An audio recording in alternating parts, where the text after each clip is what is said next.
श्री सच्चिदानंद सद्गुरू श्री काशीनाथजी महाराज रामवाडी या ठिकाणी आपण ह्यांच्या मंदिरामध्ये आलेलो आहोत। तर ह्या मंदिरातली पूर्ण माहिती तुम्हाला आता आतमध्ये जाऊन आपण देणार आहोत।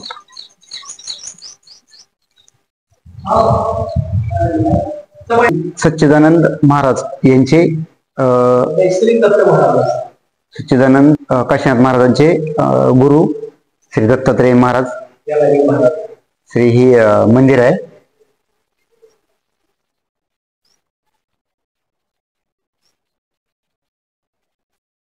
श्री सच्चिदानंद काशीनाथ महाराज श्री स्वामी समर्थ अक्कलकोट त्यांच्या गावातील काशीनाथ महाराज हे होते।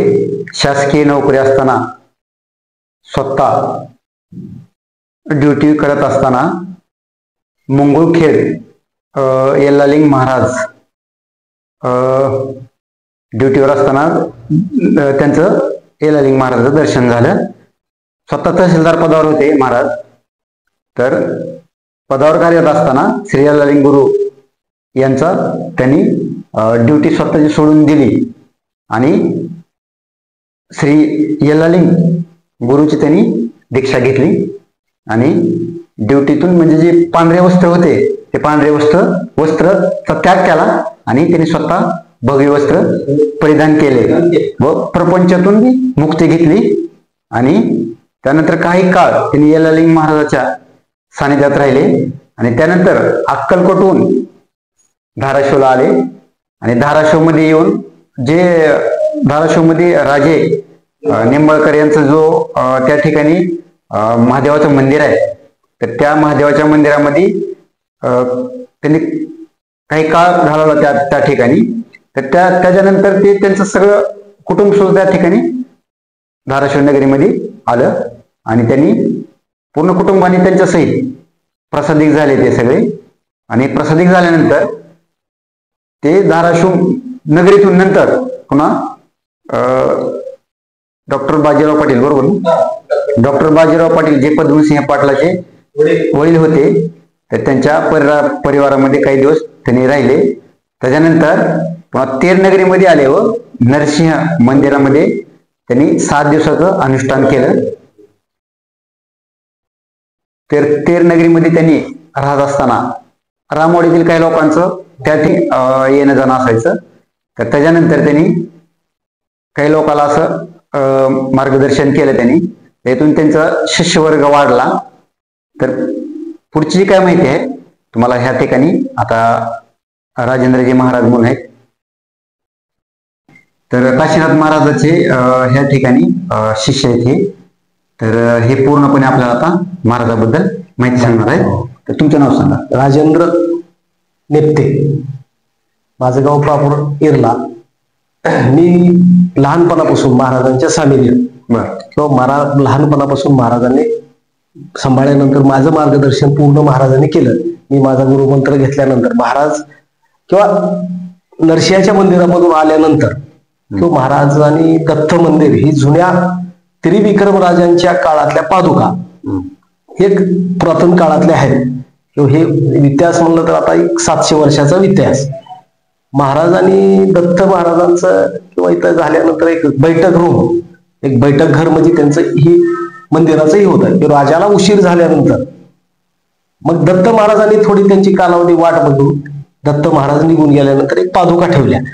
मग त्यांचं वास्तव्य ही पूर्ण महाराजांनी दत्त महाराजांचं वास्तव्य पूर्ण मंदिर ही पुरातन काळ असले म्हणून महाराजांनी पुन्हा त्यांची सगळी मठ ही सुरुवातीचा उगम मठ असल्यानंतर सुरुवातीचा मठ महाराजांचा काशीनाथ महाराजांनी ही एक वास्तव वाढवा केला।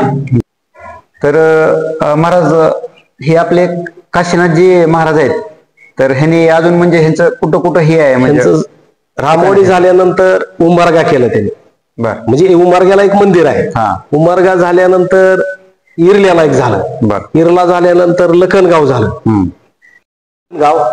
लखनगाव झाल्यानंतर प्रत्येक ठिकाणी महाराजांची मठ आहेत पुन्हा आरळी पुन्हा आता खसगी झाल्यानंतर इथं हे आपलं उपळा पुन्हा उपळा झाल्यानंतर आता शिराढोण झाल्यानंतर मुरुड झाल्यानंतर मग त्यांचं की बाबा मेन जी समाधी कुठे आहे महाराजाची? मेन समाधी गंगाखेड, परभणी जिल्हा. बरं, ते असे पण ऐकण्यामध्ये आहे की गंगाखेड मध्ये त्यांनी स्वतःचं मंदिर स्वतःच बांधलं. त्यांनी स्वतः बसून किंवा स्वतःचं माप दिलं समाधीचं खाली बसून त्यांनी, किंवा माप दिल्यानंतर स्वतःचं मंदिर स्वतः बांधून त्यांनी कळस, स्वतःच्या मंदिराचा कळस. तर तुम्ही या ठिकाणी पाहतात की माणूस स्वतः अस्तित्वात असताना स्वतःचं मंदिर स्वतः निर्माण करणारी अशी मला तर वाटते राज्यातली पहिली व्यक्ती अशी महाराज असणार आहे. ह्यांच्याकडे कुठलं तरी एक दैवी शक्ती सिद्धी प्राप्त होते यांना. तर ते ह्या जोरावर त्यांनी गंगाखेडमध्ये स्वतः अस्तित्वात असताना स्वतःचं मंदिर स्वतःच तयार केलंय, स्वतः बांधून. म्हणजे हे खूप मोठी गोष्ट आहे. स्वतः कळस त्यांनीच बसवला आणि पुन्हा त्याच्यानंतर 2001 मध्ये त्यांनी स्वतः देह ठेवला. तर आपण आता ह्या गाभाऱ्यामध्ये ठिकाणी जात आहोत. तर ह्या गाभाऱ्यामध्ये काय आहे की भक्त लोक जर आपल्या काशीनाथ महाराजांचे ह्या ठिकाणी भक्त लोक प्रसादिक आले, हे राजेंद्रजी महाराज आता सांगणार आहेत. तर महाराज ह्या आपण गाभाऱ्यामध्ये आलेलो आहोत मंदिराच्या ह्या ठिकाणी नेमकं महाराजांचं वरी वास्तव्य असल्यामुळे खाली की बाबा इथं जप आपल्या शिष्यगणाला ही जप करण्यासाठी गुरुमंत्र घेतल्यानं आपल्या महाराजांनी दीक्षा दिली. ही जप करण्यासाठी ही एक ठिकाण, ही ध्यान मंदिर. म्हणजे पूर्वी त्यांच्या काळामध्ये असंच होतं का? नंतर तयार केलेलं ही पूर्वीचं नाही. तर ह्या गाभाऱ्यामध्ये जप करण्यासाठी ही भाविक भक्त आपले प्रसादिक जे लोक आहेत त्यांना ही जप महाराजांचं गुरुमंत्र घेण्यासाठी. तर गंगाखेडमध्ये किती मोठं मंदिर आहे? तरी आता बघा 7 एकर मध्ये आहे ते. 7 एकर मध्ये पूर्ण बघा, अतिशय मोठं 7 एकरामध्ये गंगाखेड परिसरामध्ये मंदिर आहे. सद्गुरू श्री सच्चिदानंद महाराज, काशीनाथजी महाराज यांचं 7 एकरामध्ये भव्य असं दिव्य असं मंदिर आहे. तुम्ही जर कधी गंगाखेडला गेला तर त्या ठिकाणी पण तुम्ही जाऊन ह्या महाराजांचं दर्शन आपण अवश्य लाभ घ्या. बसा हरभाऊ.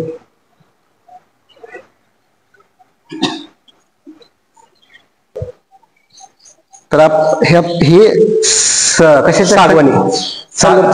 सागवानी ह्या ठिकाणी पलंग आहे हा, की महाराजाला कुठल्या तरी एका शिष्याने हा भेट दिला. तुम्ही ह्याच्यावर आराम करत जावा किंवा झोपण्यासाठी हा पलंग दिला होता, महाराजांच्या काळातला आहे. तर महाराजांनी म्हणजे आपला देहावसान कधी झालेला आहे? 2001 मध्ये. तर 2001 मध्ये महाराजाचं देहावसान झालेलं आहे. तर स्वतः हे काशीनाथ सद्गुरू सच्चिदानंद महाराज भजन स्वतः तहसीलदार शासकीय नोकरीमध्ये कार्यरत पदावर होते. तर त्यांनी आपल्या पूर्णपणे नोकरीचा त्याग केला आणि जी ऑफिशियल कपडे असतात पांढरे ते सोडून भगवे परिधान केले. त्यांना असा काय साक्षात्कार झाला, त्यांचे यल्लालिंग महाराज जे की कर्नाटकामधले असतील, बरोबर ना? म्हणजे ह्याच्यात विजापूर म्हणलं तर ह्याच्यात येते ना, मंगळखेड, कर्नाटक अजय गुरु सिद्धलिंग महाराज हे ओरिजिनल मुळातले फोटो त्या ठिकाणी यल्लालिंग महाराज म्हणजे हे त्यांचे मूळ फोटो आहेत त्या टायमाचे. सिद्धलिंग महाराज, श्री यल्लालिंग महाराज, श्री काशीनाथ महाराज गुरुचरणी अर्पण केलेला फोटो हा. तर हे गुरु शिष्यांची परंपरा आहे, बरोबर? त्यांचे भक्त हे पर्यागम आहे, हे जुने शिष्य आहे. ह्यांचं नाव काय होतं? हे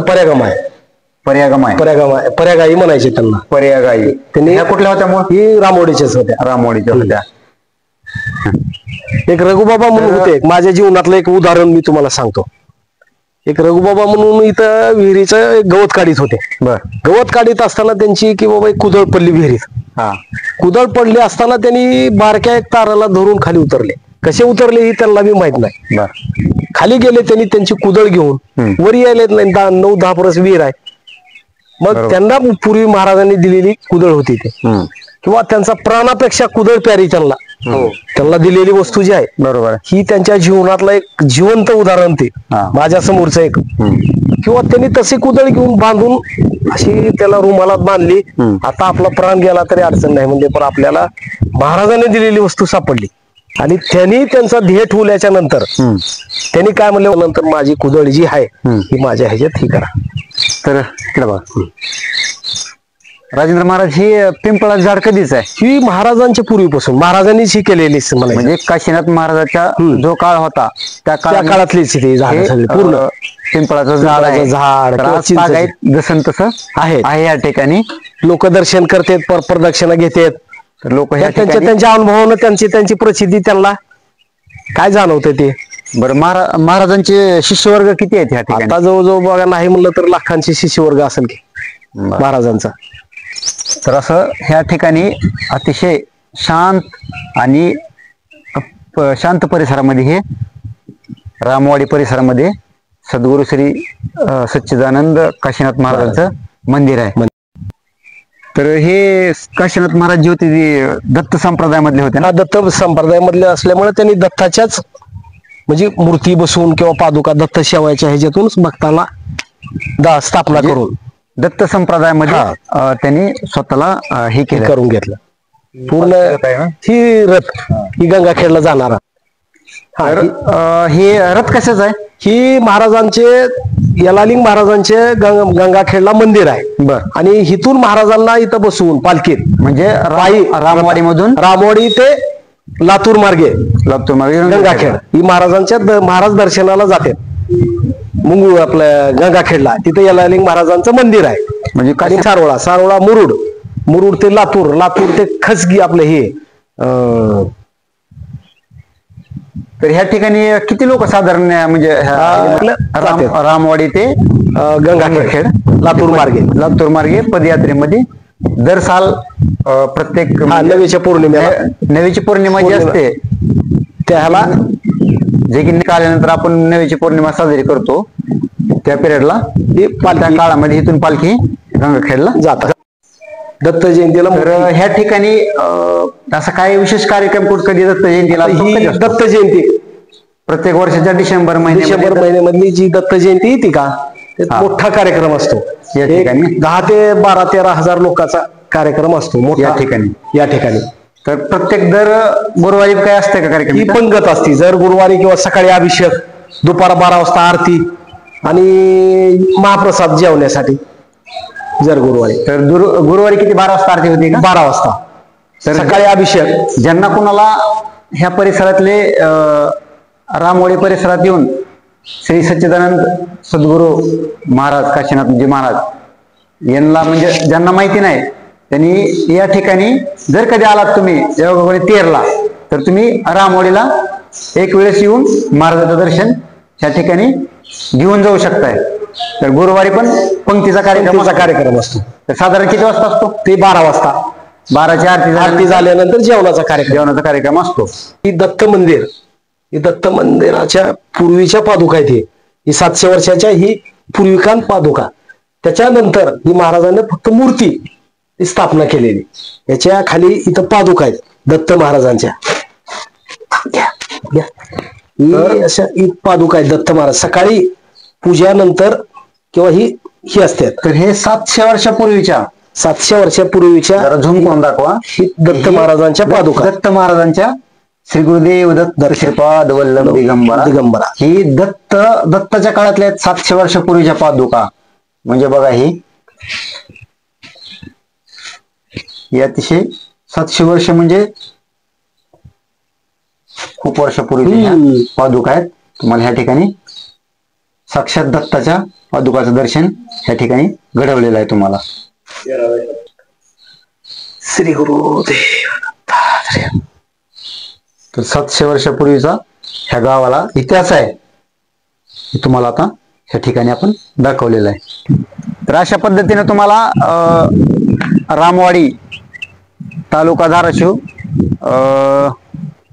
जिल्हा पण धाराशिव आहे. तर ह्या ठिकाणी तुम्हाला श्री सद्गुरू सच्चिदानंद काशीनाथ महाराज यांचं हे मंदिर दाखवलेलं आहे. तर तेरून साधारण किती किलोमीटर पडते? 5 किलोमीटर येते. 5 किलोमीटर रामवाडी ते बंडरावाडी या रोड रामवाडी बंडरवाडी रस्त्याला या ठिकाणी हे मठ आहे. तर तुम्ही या ठिकाणी तेरला आल्यानंतर आवर्जून या आणि 700 वर्षापूर्वीचा इतिहास तुम्हाला या ठिकाणी म्हणजे साक्षात श्री गुरुदेव दत्त यांच्या पादुका पण तुम्हाला या ठिकाणी आपण दाखवलेल्या आहेत. बरोबर आले हो. आणि या ठिकाणी दर्शन घेऊन जाऊ शकताय. महाप्रसाद पण या ठिकाणी गुरुवारी असतो. त्याचा लाभ घ्या. हा तर व्हिडिओ तुम्हाला दाखवलेला आहे. तुम्हाला आवडला तर आपण या व्हिडिओला लाईक करा आणि चॅनल जर नवीन पाहणार असेल तर सबस्क्राईब करायला विसरू नका. जय सद्गुरु. जय सद्गुरु. सद्गुरु महाराज की जय.